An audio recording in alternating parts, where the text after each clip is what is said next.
வணக்கம். தமிழ் ஃபுட் கார்னர்ல இன்னைக்கு சிம்பிளான நான்வெஜ் லஞ்ச் மெனு பார்க்க போறோம். மட்டன் கிரேவியும் எக் ஃப்ரையும். இந்த மட்டன் கிரேவியை ஒன் பார்ட் ரெசிபியா ரொம்ப ஈஸியா வேகமா குக்கர்ல செஞ்சிடலாம். இந்த எக் ஃப்ரையையும் முட்டையை வேக வச்சிட்டோம்னா வேகமா 5 நிமிஷத்துக்குள்ள நம்ம செஞ்சு முடிச்சிடலாம். வாங்க இப்ப எப்படி பண்றதுன்னு பார்க்கலாம். 1/4 கிலோ மட்டனை இந்த மாதிரி மீடியம் சைஸ் பீசஸா கட் பண்ணி 2-3 தடவை வாஷ் பண்ணி எடுத்து வச்சிருக்கேன். ஃபர்ஸ்ட் மசாலா மிக்ஸ் ரெடி பண்ணிக்கலாம்.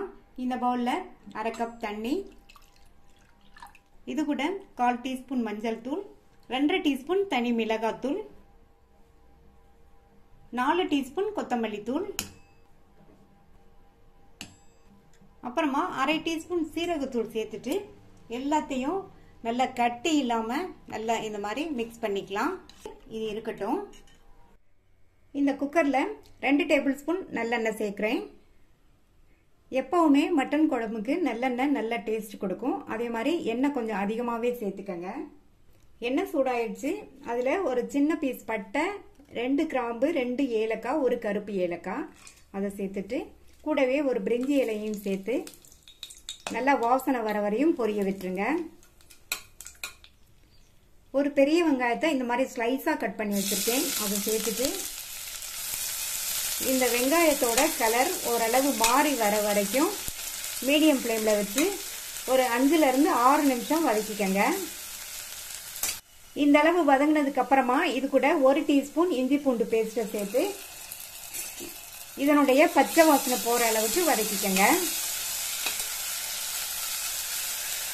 இஞ்சி பூண்டோட பச்சை வாசனையும் போயிடுச்சு. இது கூட நம்ம கலந்து வச்ச இந்த மசாலா மிக்ஸை சேர்த்துடலாம்.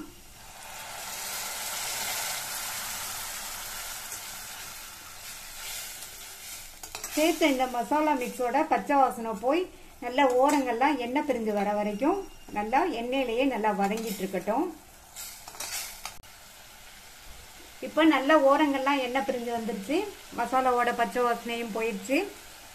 கிளீன் பண்ணி வச்ச மட்டனை இதுல சேர்த்துட்டு ஹை ஃப்ளேம்ல வச்சு ஒரு 2-3 நிமிஷத்துக்கு இந்த மசாலாவில் இந்த மட்டன் வந்து நல்லா மிக்ஸ் ஆகுற மாதிரி இந்த மாதிரி நல்லா வதக்கி விட்டுக்கங்க.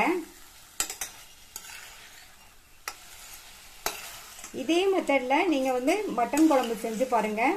டேஸ்ட் ரொம்ப நல்லா இருக்கும். அதே சமயம் நம்ம ரொம்ப ஈஸியா வேகமா இந்த குழம்பு செஞ்சிடலாம். ஆல்ரெடி நம்ம சேனல்ல மட்டன் ரெசிபிஸ் போட்டிருக்கோம். நீங்க தேவைப்பட்டா லிங்க் டிஸ்கிரிப்ஷன்ல கொடுக்குறோம், செக் பண்ணி பாத்துக்கங்க. இந்த மாதிரி ஹை ஃப்ளேம்ல வச்சு 2 நிமிஷம் வதக்குனதுக்கு அப்புறமா இந்த குழம்புக்கு தேவையான அளவு உப்பு சேர்த்துக்கலாம். உப்பு சேர்த்துட்டு ஸ்டவ்வை வந்து மீடியம் ஃப்ளேம்ல வச்சிருங்க. மீடியம் ஃப்ளேம்ல வச்சுட்டு மறுபடியும் ஒரு 6ல இருந்து 7 நிமிஷத்துக்கு இந்த மாதிரி வதக்கி கொடுத்துட்டே இருங்க. மீடியம் ஃப்ளேம்ல 5 நிமிஷம் போல வதங்கிடுச்சு. இதுல 1 டேபிள் ஸ்பூன் கரெக்டான புளிப்புள்ள தயிர் சேர்த்துக்கங்க. ரொம்ப புளிப்புள்ள தயிர் வேண்டாம். தயிர் சேர்த்துட்டு மறுபடியும் 1 நிமிஷத்துக்கு நல்லா இந்த மாதிரி பெரட்டி விட்டுக்கலாம். இந்த மாதிரி வதக்கினதுக்கு அப்புறமா இது கூட 1 டீஸ்பூன் காஷ்மீர் சில்லி பவுடர் சேர்க்கிறேன். காஷ்மீர் சில்லி பவுடர் வந்து காரம் அவ்வளவா இருக்காது, நமக்கு கலர் கொடுக்கும். இப்போ இந்த காஷ்மீர் சில்லி பவுடரை சேர்த்ததுக்கு அப்புறமா அதனுடைய பச்சை வாசனை போக ஒரு 2ல இருந்து 3 நிமிஷம் வதக்கிக்கங்க.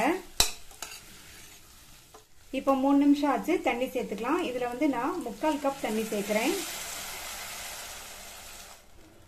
தண்ணி சேர்த்து ஒரு தடவை நல்லா மிக்ஸ் பண்ணி விட்டுருங்க. நம்ம வந்து இதை வந்து இந்த கிரேவியை குக்கர்ல பண்றதுனால தண்ணி வந்து இந்த அளவுக்கு சேர்த்தா போதும். இதை விட அதிகமா தண்ணி சேர்த்துறாதீங்க. மூடி போட்டு ஸ்டீம் வந்ததுக்கு அப்புறமா வெயிட் போட்டு மீடியம் ஃப்ளேம்ல 5ல இருந்து 6 விசில் வேக வச்சுக்கோங்க. நம்ம சேர்க்கிற மட்டன் பிஞ்சு மட்டனா இருந்தா 4 விசில்லே வெந்துடும். ஒருவேளை மட்டன் கொஞ்சம் முத்தலா இருந்ததுன்னா 5 விசில் விட்டு வேக வச்சுக்கோங்க. மட்டன் வெந்துட்டு இருக்கு. இப்ப சாதத்துக்கு அரிசியை ஊற வச்சுக்கலாம். இந்த குக்கர்ல 1/4 கப் அரிசி சேர்க்கிறேன். இத 2-3 தடவை வாஷ் பண்ணிட்டு 20 நிமிஷம் ஊற வச்சுக்கலாம். மீடியம் ஃப்ளேம்ல 5 விசில் வந்து ஸ்டீம் எல்லாம் போயிடுச்சு. இப்ப மட்டன் எல்லாம் நல்லா சாஃப்டா வெந்துருச்சு. அடுத்து இதுல 1/2 டீஸ்பூன் கரம் மசாலா தூள் சேர்த்துக்கங்க. சேர்த்துட்டு நல்லா ஒரு தடவை மிக்ஸ் பண்ணி விட்டுட்டு மறுபடியும் ஸ்டவ் ஆன் பண்ணி 1 ல இருந்து 2 நிமிஷத்துக்கு நல்லா கொதிக்கட்டும். இந்த மாதிரி கரம் மசாலா தூளை வந்து கடைசிலேயே சேர்த்துக்கங்க. குழம்பு நல்லா வாசனையாகவும் டேஸ்டாகவும் இருக்கும். கடைசி அதில் கொத்தமல்லி தழையை தூவிட்டு நல்லா ஒரு தடவை மிக்ஸ் பண்ணி விட்டுட்டு ஸ்டவ் ஆஃப் பண்ணிடலாம். நல்லா கமகமன் வாசனையா இருக்கு. பார்க்கும் போதே சாப்பிடணும் போல இருக்கு. நல்லா சூப்பரா குக்கர்ல ஈஸியா பண்ணக்கூடிய டேஸ்டான மட்டன் கிரேவி ரெடி ஆயிடுச்சு. அடுத்து எக் ஃப்ரை பண்றதுக்கு முன்னாடி நம்ம சாதத்தை வச்சிடலாம். ஊற வச்ச அரிசியில் உள்ள தண்ணியை வடிச்சு வச்சிருக்கேன். இதுல வந்து கொஞ்சமா உப்பு சேர்த்துட்டு 1க்கு 3 பங்கு தண்ணி 3.25 கப் தண்ணி எடுத்திருக்கேன். உப்பு சேர்த்ததுக்கு அப்புறமா நல்லா இந்த மாதிரி கலந்து விட்டுட்டு தான் மூடி போடணும். மூடி போட்டாச்சு. ஸ்டீம் வந்ததுக்கு அப்புறமா வெயிட் போட்டு மீடியம் ஃப்ளேம்ல 4 ல இருந்து 5 விசில் வேக வச்சுக்கோங்க. சாதம் வெந்துட்டு இருக்கட்டும். இன்னொரு ஸ்டவ்ல நம்ம முட்டையை வேக வச்சுக்கலாம். இந்த பாத்திரத்துல தண்ணி சேர்த்திருக்கேன். இதுல வந்து 3 முட்டையை வேக வச்சுக்கலாம். இப்ப ஹை ஃப்ளேம்ல இருக்கு. இது நல்லா கொதிச்சு வரட்டும். இப்ப தண்ணி நல்லா கொதிக்குது. ஸ்டவ்வை வந்து லோ மீடியம் ஃப்ளேம்ல வச்சிருங்க. ஒரு 15 நிமிஷம் வெந்ததுன்னா முட்டை வந்து கரெக்டா வெந்துடும். இப்ப லோ மீடியம் ஃப்ளேம்ல 15 நிமிஷம் வெந்துருச்சு. இந்த மாதிரி ஹை ஃப்ளேம்ல வச்சு கொதிச்சதுக்கு அப்புறமா லோ மீடியம் ஃப்ளேம்ல வச்சு 15 நிமிஷம் வேக வச்சோம்னா நமக்கு வந்து முட்டை கரெக்டா பெர்ஃபெக்டா வெந்திருக்கும். இப்ப இத எடுத்து இந்த மாதிரி நார்மல் வாட்டர்ல சேர்த்துட்டு இந்த மாதிரி நார்மல் வாட்டர்ல நம்ம சேர்த்தோம்னா முட்டை வந்து 2 நிமிஷத்துலயே நல்லா ஆறிடும். ஆறுனதுக்கு அப்புறமா மேல் தோலை உரிச்சிட்டு 2 கட் பண்ணி வச்சுக்கலாம். இந்த தோசைக்கல்ல 1 டேபிள் ஸ்பூன் போல எண்ணெய் சேர்த்துக்கலாம். இதுக்கு வந்து எண்ணெய் கொஞ்சமா சேர்த்தா போதும்.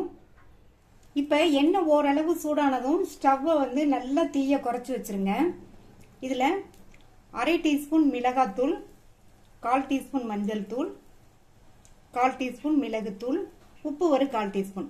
முட்டைக்கு வந்து உப்பு நிறைய இழுக்காது, அதனால உப்பு கம்மியா சேர்த்தா போதும்.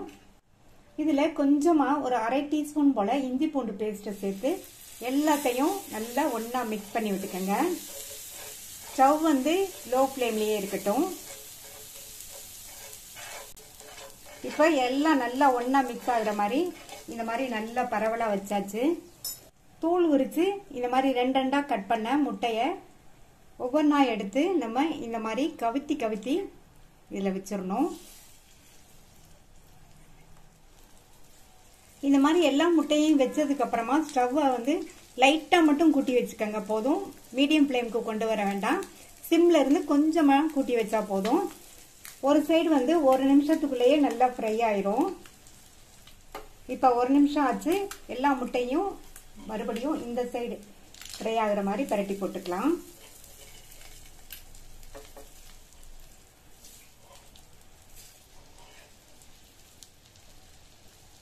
பரட்டி போட்டதுக்கு அப்புறமா அந்த சைடும் 1 நிமிஷம் மட்டும் ஃப்ரை ஆனா போதும். இந்த முட்டை ஃப்ரையை நம்ம வேகமா 2 நிமிஷத்துல செஞ்சு முடிச்சிடலாம். முட்டை வேகிறதுக்கு தான் டைம் ஆகும். இதுல வந்து நம்ம இந்த மாதிரி பொடியா கட் பண்ண கறிவேப்பிலை இலைகளை இந்த மாதிரி பரவலா சேர்த்துட்டோம்னா இந்த கறிவேப்பிலை வாசனையோட நல்லா இருக்கும். இப்ப அந்த சைடு வந்து 1 நிமிஷமா ஃப்ரை ஆயிடுச்சு. மறுபடியும் நல்லா ஒவ்வொரு முட்டையும் இந்த மாதிரி பரட்டி போட்டுட்டு பரட்டி போட்டதுக்கு அப்புறமா ஒரு 1/2 நிமிஷம் மட்டும் இருந்தா போதும். அதுக்கு மேல இருக்க விடாதீங்க. முட்டை வந்து ஒரு மாதிரி ரப்பர் மாதிரி ஆயிரும், நல்லா இருக்காது. இப்ப 2 பக்கமுமே நல்லா முட்டை ஃப்ரை ஆயிடுச்சு.